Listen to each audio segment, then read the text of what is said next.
Hello दोस्तों, welcome back to stories by Nini. आज मैं आपको एक डरावनी कहानी सुनाने वाली हूँ एक लड़की नलिनी की। नलिनी के चाचा जी तमिलनाडु में पोस्टेड थे, इसलिए नलिनी भी उनके साथ चली गई वहाँ पर एक सरकारी बिल्डिंग बनाने का काम चल रहा था, इसलिए वहाँ पर काफ़ी सारे मजदूर थे। उन मजदूरों के घर वहीं बिल्डिंग के पास बने हुए थे, कच्चे मकान। उसी में से एक घर में एक लड़की रहती थी, रोजा के पिताजी मजदूरी का काम किया करते थे। अब एक रात को रोजा जंगल के रास्ते से अपने घर पर आ रही थी, तो क्या हुआ कि वो घर पर आके जोर जोर से चिल्लाने लगी। उसके पिताजी और 2-4 और लोगों को उन्होंने बुलाया और उसको हाथों पैरों से पकड़ा। रोजा के मुंह से झाग निकल रहा था। तभी नलिनी के चाचा जी और नलिनी भी वहां पहुंच गए। सारे गांव वाले वहां आ गए। उन्होंने देखा तो रोजा जोर जोर से चिल्ला रही थी। तब नलिनी के चाचा जी ने कहा कि इसको हॉस्पिटल लेके चलते हैं, क्या पता इसको हार्ट अटैक आया हो। लेकिन वहां गांव वालों ने इससे मना कर दिया। उनके सामने नलिनी के चाचा जी की एक नहीं चली।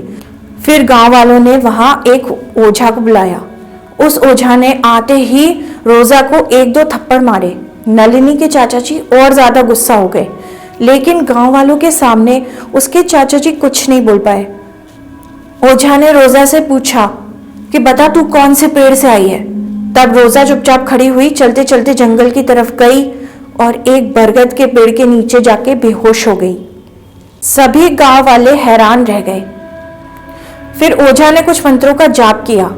थोड़ी देर बाद रोजा को होश आ गया और वो उठकर खड़ी हो गई। सबसे पूछने लगी कि अरे मैं यहाँ पर कैसे आ गई, मैं तो जंगल के रास्ते से आ रही थी। उसे कुछ भी याद नहीं था। कुछ समय बाद रोजा ने ही नलिनी को बताया कि इस घटना के एक दिन पहले उसकी माँ की आत्मा उसके सपने में आई थी। उसकी माँ को गुजरे हुए कुछ साल हो चुके हैं। तब नलिनी ने गांव से पता किया और उसे पता चला कि इस गांव में ऐसी मान्यता है कि अगर किसी भी इंसान की अकाल मृत्यु हो जाती है तो उसकी आत्मा एक पेड़ पे रहने लगती है। नलिनी को इन बातों पे बिल्कुल भी विश्वास नहीं था, लेकिन उसने और उसके चाचा जी ने अपनी आंखों के सामने रोजा को ठीक होते हुए देखा। इस दुनिया में ऐसी बहुत सारी कहानियां हैं जिनके होने का मतलब हम कभी नहीं समझ पाते।